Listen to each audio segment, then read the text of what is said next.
Here's an old one. Maybe I'll just. Hey, Johnny, I just found this out too. Jess's husband is a science teacher. 3, 2. This is Busted Pencils, fully leaded education talk. Here are your hosts, Dr. Tim Slekar and Dr. Johnny Lupinacci, educated educators talking education. Yes, it is. Educated educators talking education, Busted Pencils, fully leaded education talk. Right away, number 855-752-4842.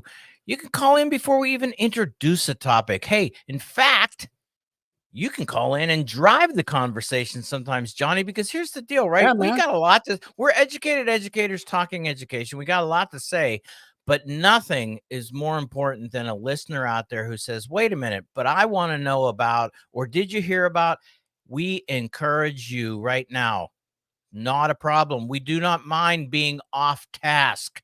Unlike some of the other classrooms you've been in where the teachers are driving you to be on task, Tim and Johnny, we're okay with going off task. In fact, we spend a large portion of our days off task. And in fact, finding us on task is usually something quite remarkable. I don't know, Johnny, what do you think? I mean, I don't know you that you got the look of going like, yeah, you got the look of going like, Tim, you might be talking about yourself, but not me. Yeah, man. a little bit. But I think I get what you mean too. I mean, you got to be open to the flow of the day, and the day isn't broken down into 40-minute, 30-minute, 20-minute, 15-minute integrals of like, wow, you have to be on task in terms of like that whole control and that sense of things. No, man, you got to ride the wave, you got to roll with the flow, and that's what we do. But to me, that is on task. Okay. Ride the wave, be out there, be wavy dudes here on the radio. Like that's part of the whole vibe. Is your call, you as a listener having a question or having a thought, kicking it our way is part of being on task. I would argue, Tim, like every day just looks a little different for some folks. Sure. And for me, when you start saying like you're all over the place, I'm like, bro, I'm a blue collar scholar, man. I get up, I get booted, I get suited, I punch my own kind of clock in terms of like, we got work to do. Here's the work list, and let's grind, man. Sandpaper finish. Let's go. So, sandpaper finish. Yeah, man. It's not always smooth, and it's not always like fitting into 5-minute intervals of like really structured activity. It's got to have. You got to be able to move through the chaos, and every classroom teacher knows that too. Because, man, if you don't have a classroom that's a little bit chaotic, then young people are not engaged. Right. And so that doesn't mean it's going to be out of control. Well, it's here's it's not everything. But you know what? Who keeps us on task? Jess and Anya, producers who are absolutely making sure that we stay where we're supposed to be, because actually we can't, we have to stay a little bit on task here to make this show happen. Hey, Johnny, you know what? To one of the best places too. I was thinking about this. If you're off task and you're looking for a place to do and listen, download the Civic Media app and check out Busted Pencils, Minocqua Brewing Company. You know why? Yeah, because you can cold crush it at because Busted Pencils. Yeah. Because Busted Pencils is sponsored by the Minocqua Brewing Company, who sued the state of Wisconsin to end its parasitic voucher system that hurts public schools. Minocqua Brewing Company is making Wisconsin great again, one beer at a time. Check out MinocquaBrewingCompany.com to see where you can buy their progressive beer and maybe get yourself back on task. A couple beers at the Minocqua Brewing Company typically will bring anybody back to task. But more importantly, though, too, you're downloading that Civic Media app. You're listening to Busted Pencils. You're saying, I got to call them. Well, 855-752-4842 is the number to jump in and give us a call. Let us know what's happening out there, where you want to drive the discussion. Because, Johnny, I got a topic tonight, and I know it's Educators Amplified Wednesday. We got a little note from Teacher Hallie that she's going to be a little bit behind. She's at a union meeting. That's okay. In fact, that's where we want her to be. She'll be coming in. Teacher Joanna has a graduation event tonight, so she's not going to be with us. But Teacher Hallie will be here. And I figured I wanted to pick a topic that maybe Teacher Hallie can help us really dig into. It's one that kind of drives me a bit crazy, because I see this as something that is a real waste of time if this is why we're doing it. And what I'm talking about, Johnny, teaching kids mindfulness. Mindfulness, Johnny. Teaching kids, and I'm kind of concerned that we use mindfulness, at least according to the article in K-12 Dive. It seems to me that mindfulness is typically now being touted as a great compliance tool, a compliance tool. And that's where I'm thinking, kind of given a little bit about us being off task, needing to pay attention. Do we need mindfulness to keep us back on task to pay attention?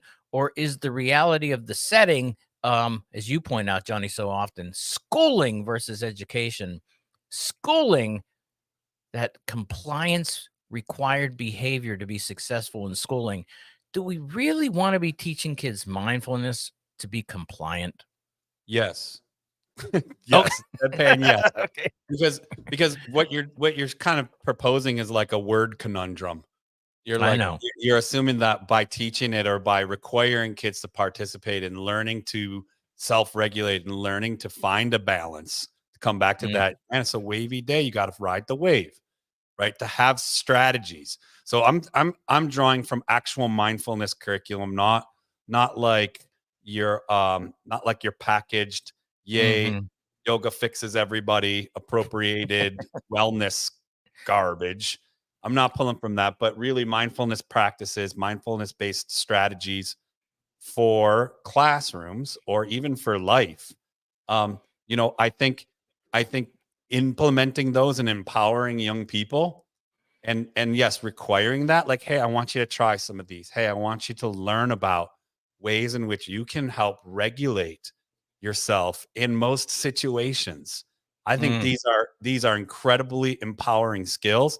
So yeah, I kind of don't see them as like forced compliance. Like, I think to me, that's mapped on.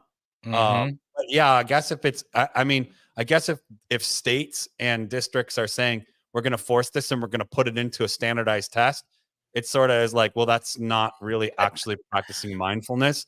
So that's I kind of get. I think that's where you're going. But Yeah, that's where. I like the topic because those strategies are Mm. really helpful, and maybe they don't work for everybody, but they help balance and bring some practice to the classroom that is about, like, how is our breathing? How are Mm. we feeling right now? How do we need to kind of get ourselves into a space of regulation, or Mm. I know, Tim, you hate that word, but into a homeostasis of balance rather Whoa. than in fight or flight or freeze.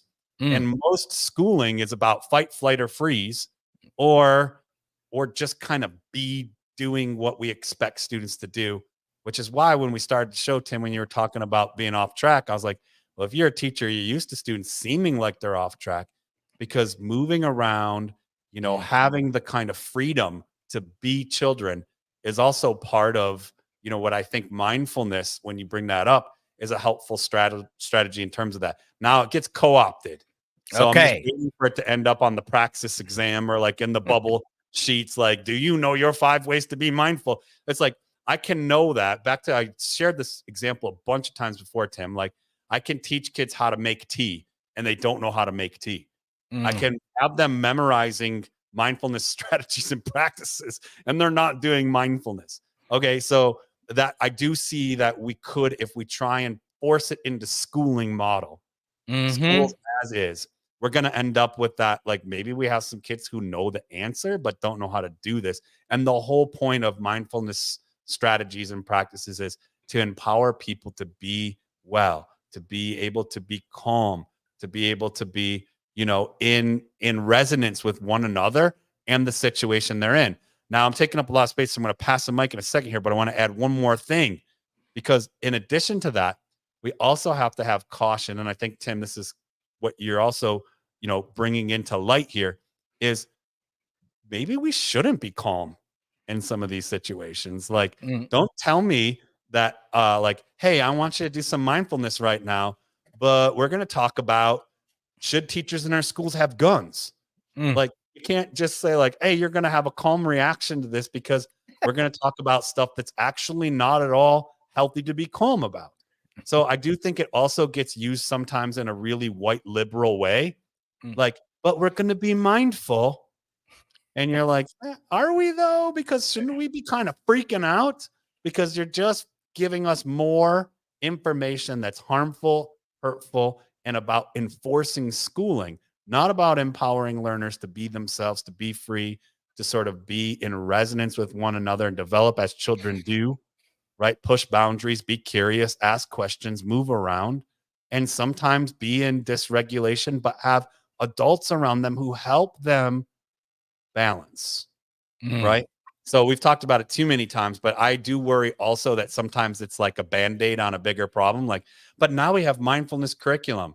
Do we though? And is that really, are we trying to console an actual like reaction to a deeper problem? Because maybe everyone's behavior is actually appropriate for what's happening in schools. So, those are just two kind of takes on it. But I'm excited, Tim, because not only do we have each other here and Jess and Anya, but listeners and people watching, you can see we got Educators Amplified, Teacher Hallie in the house. Hi. I'm sorry I'm late. No, you're doing union stuff. That's important, Yes, I important stuff. was.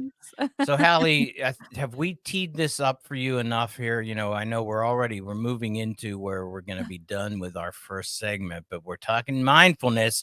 We know that Educators Amplified, Teacher Hallie and Teacher Joanna are always about particularly saying, the emotional well-being of students. And here we are teaching mindfulness. And I'm kind of trying to problematize the whole idea here because I'm worried that it will be one more type of behavior management system. And, go ahead, hit a little bit there.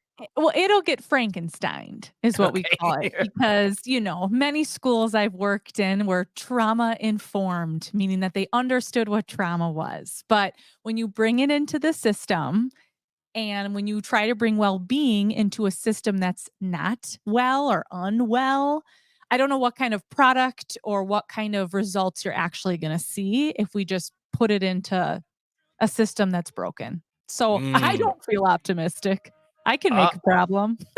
Thank you, Teacher Hallie. It's Busted Pencils, fully leaded, fully leaded education talk, educated educators, talking education with a tongue tied. Yeah. Behavior management or mindfulness, or can we have both of them? More when we get back. Yeah.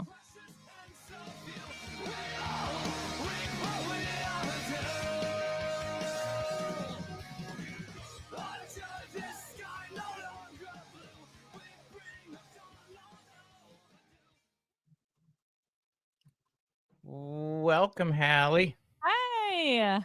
How was your meeting? Is that a whole other show? Well, it's definitely going to take me time to process. But I think it's very like par for the course. Like, teachers are teachers, and then administration is a different cut of cloth, and then you have district administration and their level of understanding.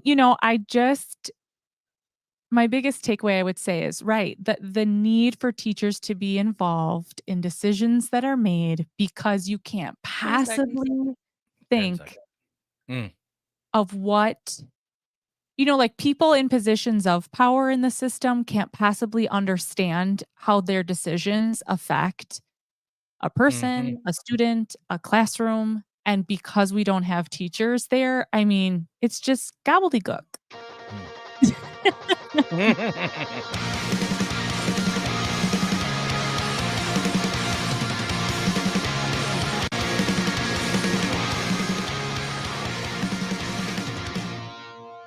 Yes, there are fighters left here for sure. Teacher Hallie, Dr. Johnny Lupinacci, educated educators talking education, busted pencils, fully leaded education talk. The number, we said, call us anytime, 855-752-4842. Mindfulness, controversial or critical issue, the push to incorporate mindfulness into school curricula. While mindfulness is often promoted as a tool to help students focus and reduce anxiety, we need to ask ourselves, are we missing the point? And boy, what a night to ask that question with Educators Amplified. Teacher Hallie here. Teacher Hallie, mindfulness, curricula, behavior management, reducing stress and anxiety. Are we wasting our time? No, I mean, so tell me this. So like, is this more like conceptual, or like, is there somewhere someone that is trying to implement this stuff? Yeah, so the piece coming out of K-12 Dive highlights the reality, and they frame it to me. They frame it well by pointing out that, children, school students, teachers, everybody, the anxiety levels are higher than they've ever been. Correct. Mental health wellness is not good. Okay, so the framing is right there, and so one of the ways to address that mental instability is to help students understand how mindfulness can be used to help them in anxious moments try to make Mhm. sense of the reality.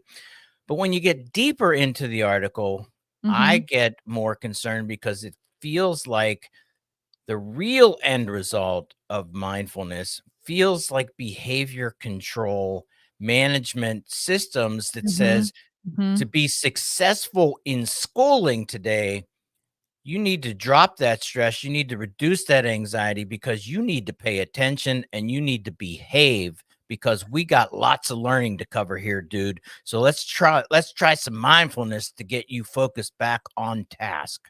Right. I mean, I feel like schools are kind of trying to piecemeal that right now. Like I always wonder, why are children more anxious than ever before? Why are children, exhibiting these large mental health issues?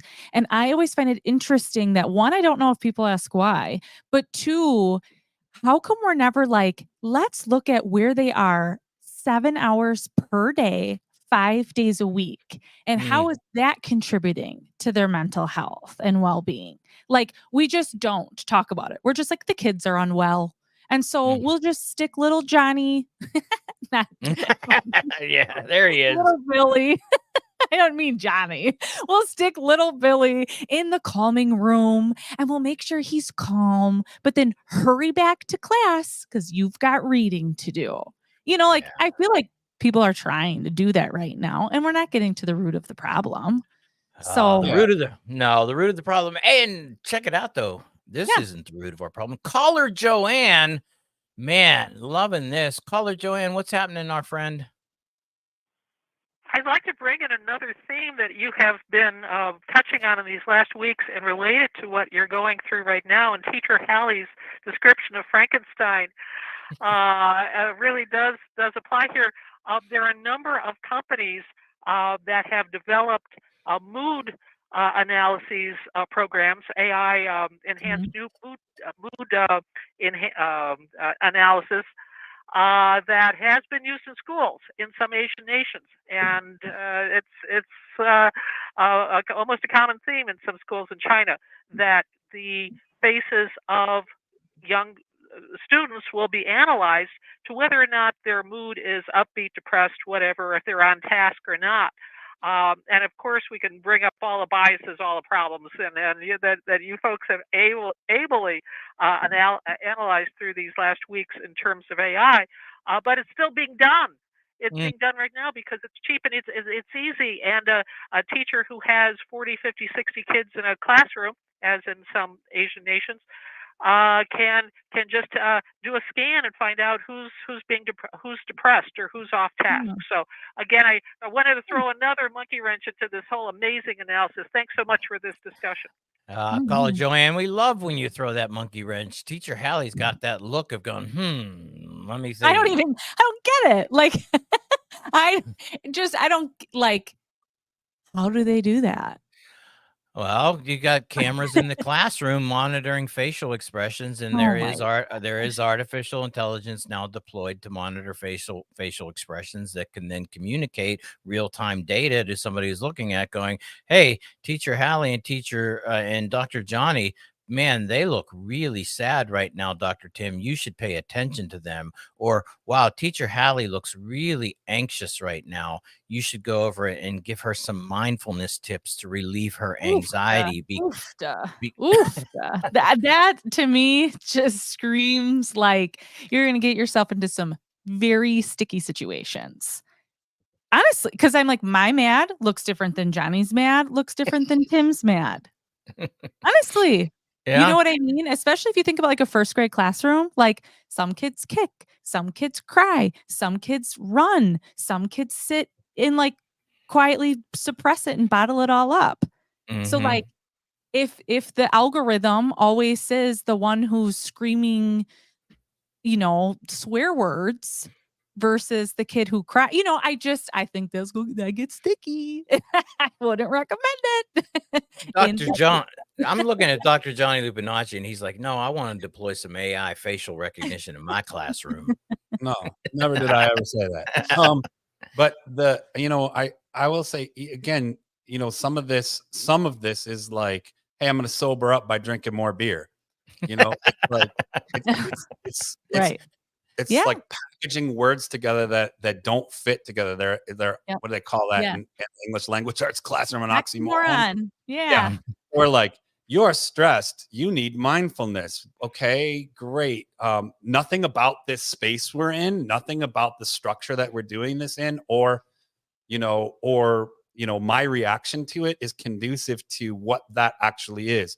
I'm not an expert on this, but I've benefited from being a student in mindfulness curriculums and like really thinking about schools that are going to be trauma informed or designed in ways that meet the needs of children with ACEs, adverse childhood experiences. And some of that is informed by mindfulness based practices. And those are actual things that I do see being co-opted into social emotional learning curriculums, packaged workbooks, little things. And it's like, hey, because something is potentially effective or helpful, right? You have to be committed to the whole change, like all of that stuff, even the ACEs stuff. We can't just say, hey, we have a lot of children with adverse childhood experiences, so here's some information about that. Now go back to your classroom and better understand your students. It's like, that's basically saying, I'm going to give you the words to call the problem you're already experiencing out. And in no way are we going to support any actual change to help support that. So I think there's really great things in mindfulness. They're not for everybody, but I think there's really great strategies. There's really great tools and practices. But I'm waiting for them to pop up in the bubble test, Tim. And it's like, that's not mindfulness, right? And so if it's a worksheet, it's probably not mindfulness. Wow, and that's it. Mindfulness, not mindfulness, behavior compliance, busted pencils. Yeah, we're going to keep talking about it more when we get back.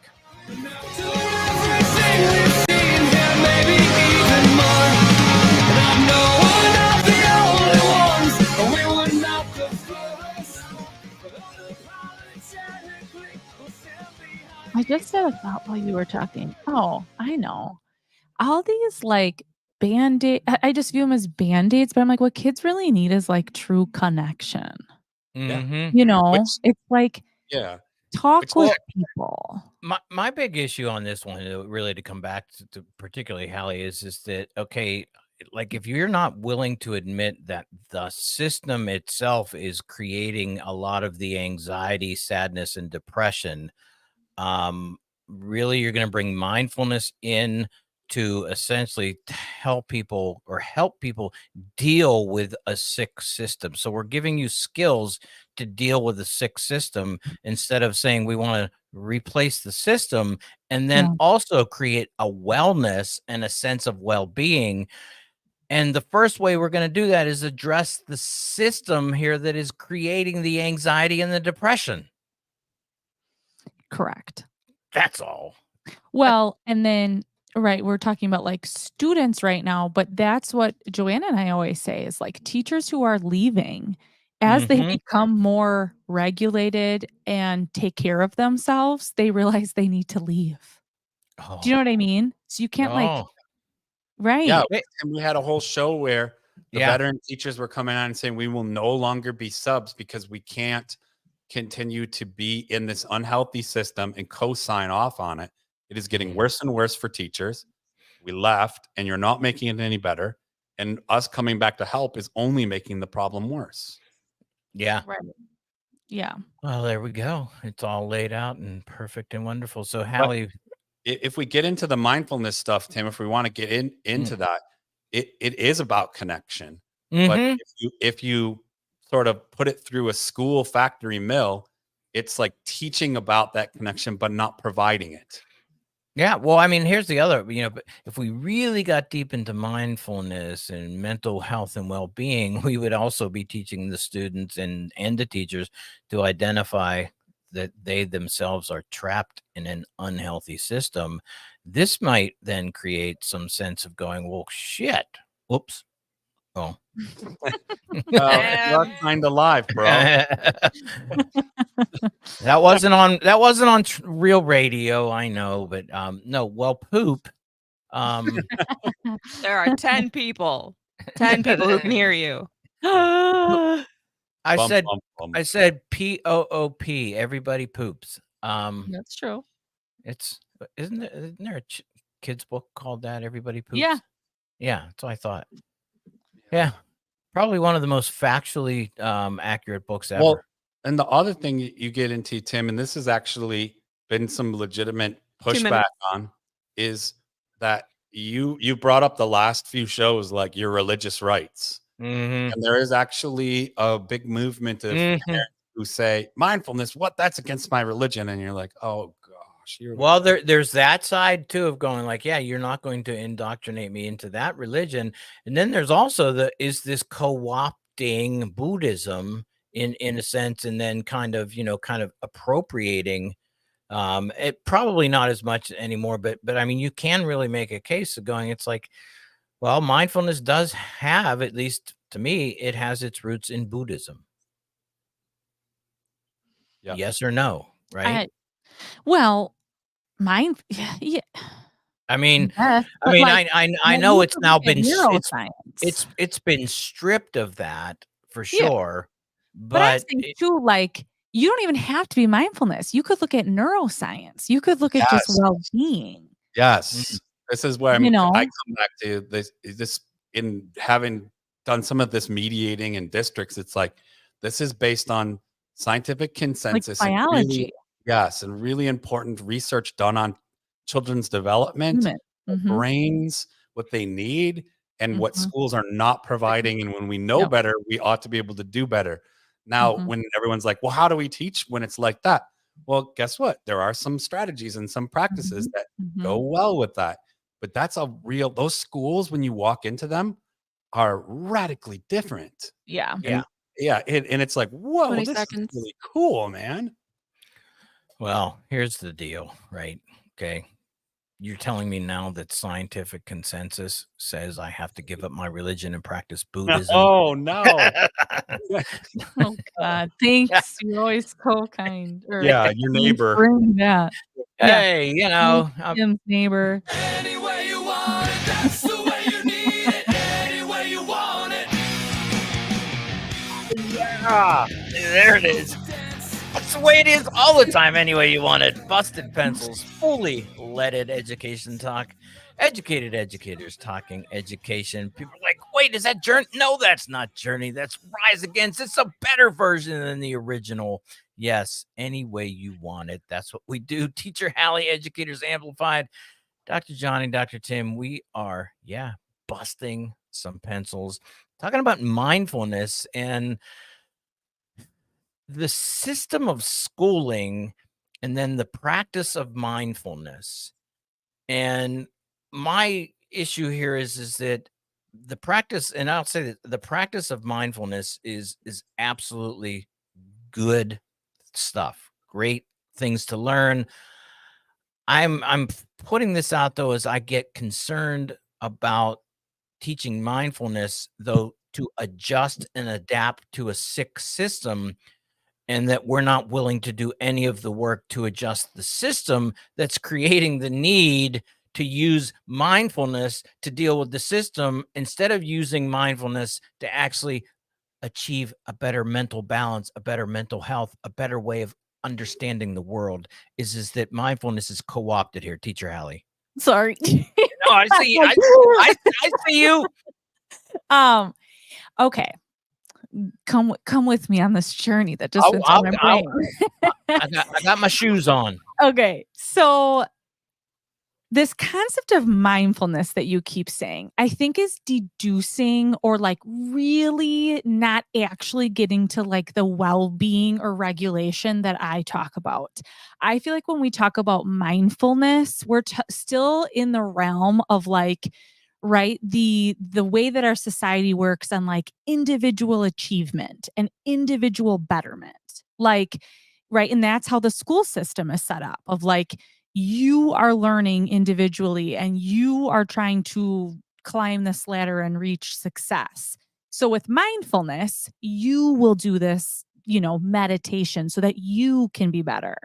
Mm. So what I'm talking about, and this is why I know the system has to change, is that we have to look at things more collectively of like, right? Like, have you heard about like, there's this concept of like the new happy of like, happiness isn't something that like you just go get and achieve, but in our frame of reference, that's what we think. Whereas new happy is more about like knowing who you are, what are your best gifts, and how do you serve in like the world, like a purpose space. Maybe I'm getting a little too philosophical, but stay with me. See, we're on a journey. But like this whole concept of like collectively coming together to like connect as humans, because that's what we're missing, is what's going to actually meet the needs of children. And so like that's why the larger system has to change. So that it isn't like now everybody lay down on their mats and do mindfulness because I told you. It's more of like we all agreed to do this because we want to feel better and we know it's going to help us. Mm-hmm. So mindfulness still to me doesn't sound right, or like what I'm talking about. Experiencing as it, or it's trying to be retrofit into a system. And I like what you're both talking about, Hallie and Tim here is, Tim, you're like, I see this all the time. And in fact, there's really great stuff on some mindfulness scholars and educators who have written about this. We can even have them on as guests or future talk about the show. But one, I'll try and boil down a little bit of their message is, two things. One, it's being neoliberalized. Now, that's one of those big fancy words that I'll blue collar scholar up. Tim, you described it. Basically, we're giving you this strategy that both you and Teacher Hallie talked about to make you more productive. Mhm. Because we're only providing it because it gets us more labor or more production out of you, or in the case of classrooms, higher student achievement. You can raise test scores. It's like, bro, stop, chill out. That's not the goal here. But like Teacher Hallie's saying, that kind of is the goal of schools right now. And that's the trend, and that's sort of the dominant mantra. So it's being retrofit and used. Tim, you brought this up at the break too, in a lot of ways appropriated and fit onto a neoliberal, and we can break that term down, but basically, teaching our kids to be producers and consumers and to advance, like Teacher Hallie said, to be individual in the individualistic sense. Now, here's where that oxymoron comes up for listener out there who maybe knows more about mindfulness than all of us here. but they're saying, they're probably screaming, that's not what mindfulness is, because that's the oxymoron. The key piece is that mindfulness as a philosophy influencing these strategies or these practices is based in interconnectedness and balance. And our classrooms, we're trying to retrofit something that's about finding resonance, finding balance, finding a way we breathe together, we share space together, we coexist with all the species around us, right? And so that is not like the mindfulness people are like, wait, this is not to increase productivity out of your workers. Right. This is not about making kids better at taking tests. What are you doing with this? So it's more than cultural appropriation. It's like it's like any tool can also be a weapon. And I feel like mindfulness curriculums are weaponized on children. And so then we all have this, like, I've had it for years. I have lots of stuff I've written about and talked about in my journey through like why yoga and mindfulness isn't helping me be a better teacher.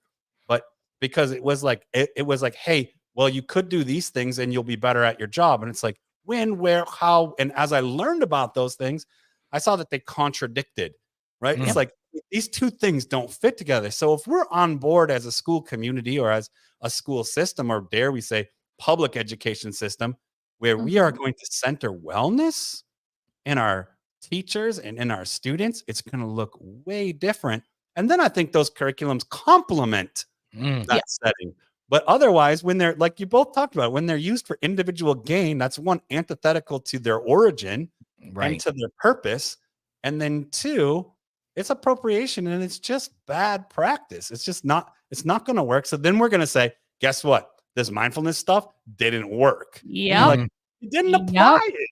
Yep. Test scores didn't go up. And in fact, probably more students were like technically learning, and I put some scare quotes up around learning less. Then we get back into that. So we call it, we do that mindfulness stuff, and they're not learning enough because they need to be doing math reading facts. And children are not robots. Right? So that's a little my rant on it. There's a rant. Let's go to an anonymous texter, though. Teacher Hallie, love that you're talking about mindfulness as a child of educators. Could not agree more with Teacher Hallie. Yeah. It feels good to be agreed with. It happens so rarely. The only person who doesn't agree with Teacher Hallie is Tim's neighbor. That's right. He's ornery. He's ornery. I think about, something that I'm really seeing is that we're in this interesting duality right now of if I were to say, what's the purpose of school? I feel like there's the camp that's to make productive people in our society so that they can go work, so that they can, have this individual achievement.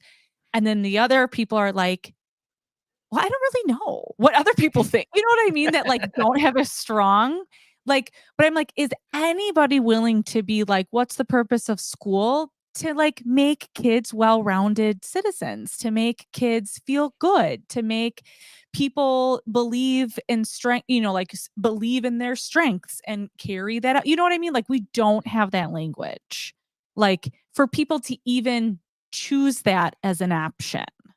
I think there's real extreme people, but then I think average Joe is I'm going to send my kid and they're going to do good in school, right? And they're going to go off and figure out what they want to do. But I'm I do believe those middle people would want their child's well-being to be addressed, but there's no language for them to speak. Thank you, Hallie, because that's it. You're right. My neighbor, there he is again.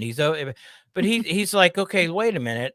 I didn't know that school could be for all of that other stuff. I thought it was only about preparing my kids to get a good job, to be compliant, to do achievement.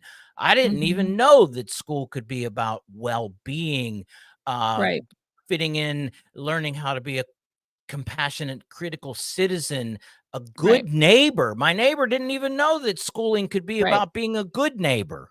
And it's interesting because that doesn't exclude reading, writing, arithmetic, it's not saying, and no more reading for the children, but I feel like people hear this well-being and they're like, but then how will children know how to read? And I'm like, no. We're not going to take away skills, You got well-being over here. Pick or reading. You pick, because you come into my classroom. I'm all about well-being. You go to Teacher Hallie if you want reading. Right. And so it is probably about having these conversations, introducing this language, having these conversations, talking with your neighbors. and being balanced in it, and not being everything isn't full tilt. I think Hallie, you and Joanna talk about that being dysregulated. We have an obligation to being a regulated adult, especially as an educator, someone who's found balance and can maintain that in a rather chaotic space. 20 some children in a room, totally different learners, totally different needs, should be kind of potentially dysregulating. And so we really ought to have the kind of skills that we're often not supported in having or don't have like learning around developing, that's really useful. I mean, and then supported in that structure. I mean, I get excited about this because I think there's real potential in these kinds of things. I'm biased, of course, because it's helped me a ton as an educator who has experienced burnout, who has taught in ways that were like awarded and recognized, but weren't healthy and weren't well for me or for children. But they sure did get achievement up, and they sure did look good. But it really wasn't good teaching over a long period of time. It wasn't good modeling that.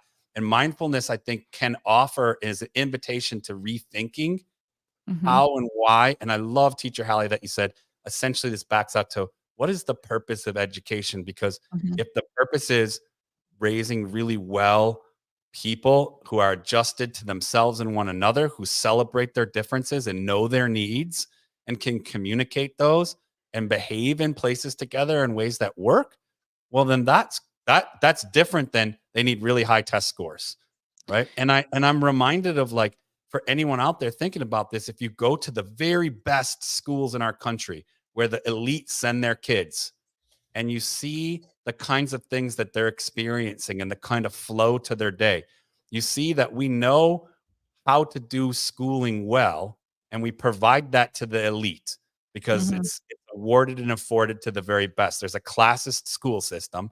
And then all the rest are just told, you got to make it work in this factory model. And so, you know, in a lot of these ways, if it's good for the very best kids in this very best, quote unquote, most deserving, AKA wealthiest kids in this country, if it's good for them, then it's good for every single kid. And if it's good for them, yeah. I'll offer too, like, you talking really just made me think about, like, I think a parent's nightmare would be thinking about corralling 25 first graders every day. You know, like the skills that teachers have to be able to not only like get kids to be like 25 7-year-olds in one classroom, but their ability to teach them math and reading and subjectively not the very most fun things, you know, versus like playing outside, being in nature, whatever, is a skill in and of itself. The problem is the system is about the teacher is in charge and you all must comply, right? You know, and so really, if we look at it more of like, what if, like, of course, the adult in the room is going to help set the tone, you know, not saying that like they just let the kids run willy nilly. But if we gave kids that ownership of like, you're in charge of your learning, you're in charge of how your body is, you're, you know, like introducing that language to kids young of like, how can you understand like when you're feeling stressed? You know, if that's the goal, like to talk about this of like, how can you be in control of calming yourself down versus a system set up where like now the teacher has to be in charge and make sure these kids are out of the room and these kids are in the room and this kid is restrained and this kid gets sent out, you know, like it just produces such chaos. Oh, we don't like chaos. We like it any way you want it. Busted Pencils fully leaded education talk. Caller Susan when we get back.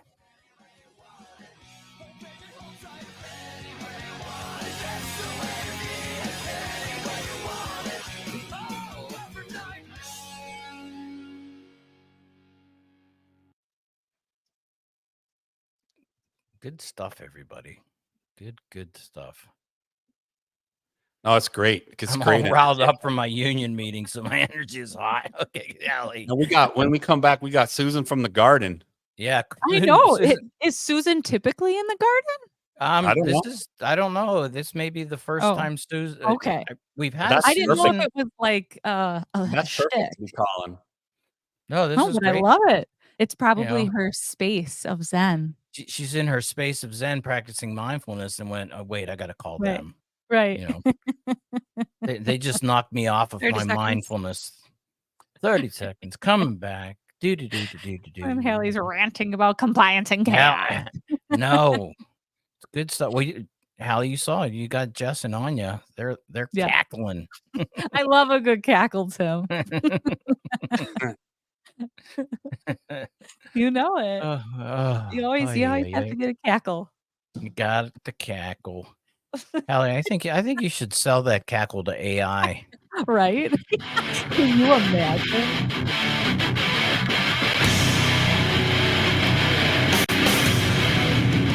Yep. Busted Pencils, fully leaded education talk. Educated educators talking education. The number 855-752-4842.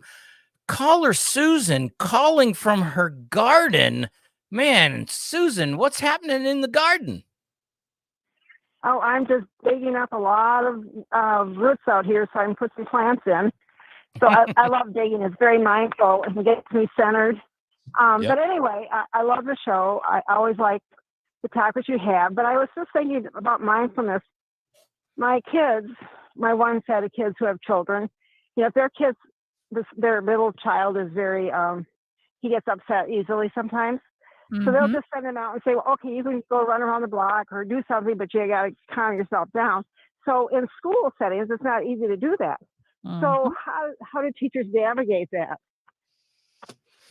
Well, what I've typically seen, so thank you for calling. What I've typically seen in elementary levels is, teachers get to know their students. And then if a student who does have more energy requires that running around or movement, they'll get connected with an educational assistant, or there's like a set room. They'll call it like a mindfulness room, or, that they'll like try to accommodate that as best as they can. But it is more of like a removal from the classroom, not like punitively, but just like, removal. But then once you've calmed down, please come back, because that's what I always mean by like, please come back. We have reading to do. As opposed to, and that's to me, like, I think, right, given the constraints and within the system, that is like the best I think teachers can do, because they are so scripted and so put on a timeline of like, this is what needs to happen at this time. You know what I mean? Like, without any kind of thinking about like, well, what if little Billy needs to take a break? And what if Sandy needs to cry? It's just like, nope, back to the curriculum. So I think teachers are doing the best that they can, and they give them kids space and they understand that. But then we have a system that doesn't understand that we need that space. Yeah, and I love that Susan's calling from the garden, and Teacher Hallie speaks to this. It's very common that so many children, not even just your child's children, and yes, and that young man. This is really common. And you know what? If you're in spaces that allow for the learning space to be recognizing of different needs, and I love that Susan's calling from a garden. So I got to teach with a school garden, classroom garden, and I had students got to build bikes, and they got to do energy things in the classroom where like we could have powered things by storing up like generators, by riding bikes that we built, and you could move and you could be active while we were learning together. Or you could be like, hey man, I need to move, right? And so we built that learning environment around needs where we could, one, be in a multi-species setting, two, be in a place that's not about sitting in our seat. There is options to sit in our seat, because sometimes we do need to just sit in a seat, get something done, but you can also do by moving. And so, or you might need, and this is teaching, like I got to teach high schoolers, so it's a little bit different, but like Teacher Hallie said, empowering young people to know their needs and then have that option there. Like if you needed to get up and go get on a bike and burn some energy, like cool. It's like you could even co-regulate with people. You could say, hey, my man, like looks like you need to burn off a little energy. Why don't you take 5 minutes on the bike, not as a punishment, but hey, you want to go? And yes, they just kind of walk over and move that. Now, other spaces I taught in, it just built up and it landed with explosions and meltdowns. We were creating behavior problems all the time in schools. And I think that's by and large happening over and over again. And again, comes back to what Teacher Hallie, Teacher Joanna share all the time. Dr. Tim Slekar, you talk about this, the teacher exodus, when teachers just had enough. Like they can see that we're contributing to these unfair behaviors and then punishing children for kind of natural responses given who they are and what they're going through. So it's really, once you start to see the setup, it gets really hard to be in schools. And that's on us, folks. And I say us, like we can do schooling differently. Yeah, I'll add to it really depends on, right, the philosophy of the adults, quote unquote, running the system. Do you know what I mean? Like I when I was teaching, like we had a set time where kids would walk every day. And then that inspired one of our friends who taught 5th grade of like, she's like, I could spend an hour trying to teach this math lesson to get, like to kids who are riled up, or I could go on a walk for 10 minutes around the block. And then we can, and it wasn't just like get to math, but it was just more of that concept of meeting the child's needs. So it just makes me think about like, what is the purpose of schooling right now? I think it's about like thinking about like, how do we meet the ideologies of the adults that are in charge versus meeting the actual needs of the kids. Man, Teacher Hallie, way to drop that, man. Some power. Got an anonymous text comment too. Either make cogs in the machine that enables kids to explore their interests, and heart you guys. I think that means love you guys. Yeah. Thank you, anonymous texter. Johnny, I'm wondering with this, mindfulness and an anonymous texter, Susan calling from the garden, man, makes me think about the potential. Exactly. You It know makes what? me think about where we were a couple weeks ago, and where if you're in Madison, you could go, or if you're in northern Wisconsin, I just saw on the internet too, you could pop by, the Minocqua Brewing Company up there, but Minocqua Tap House in Madison is great. Busted Pencils is sponsored by Minocqua Brewing Company, who sued the state of Wisconsin to end its parasitic voucher system that hurts public schools. Minocqua Brewing Company is making Wisconsin great one beer at a time. Check out MinocquaBrewingCompany.com to see where you can buy their progressive beer. Man, progressive beer. Teacher Hallie, she's got that look like, man, I could really head out there right now. You're saying just in case anybody's like, what? Hallie's riled up. She was at a meeting before this. You know what, Hallie? I'm thinking like this. You need to go to this meeting before every Wednesday to bring you in with this energy here tonight. Just bringing the energy.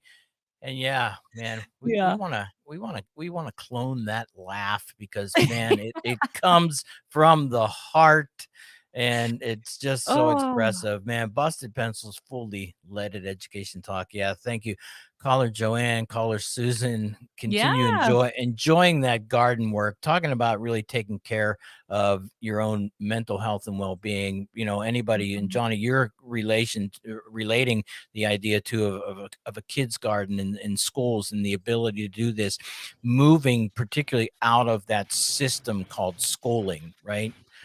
Man, Educators Amplified. Teacher Hallie in the house, loving it. Busted Pencils. Hey, tomorrow night, Idaho. It's not just for potatoes and French fries. Oh my gosh. This guy. For potatoes.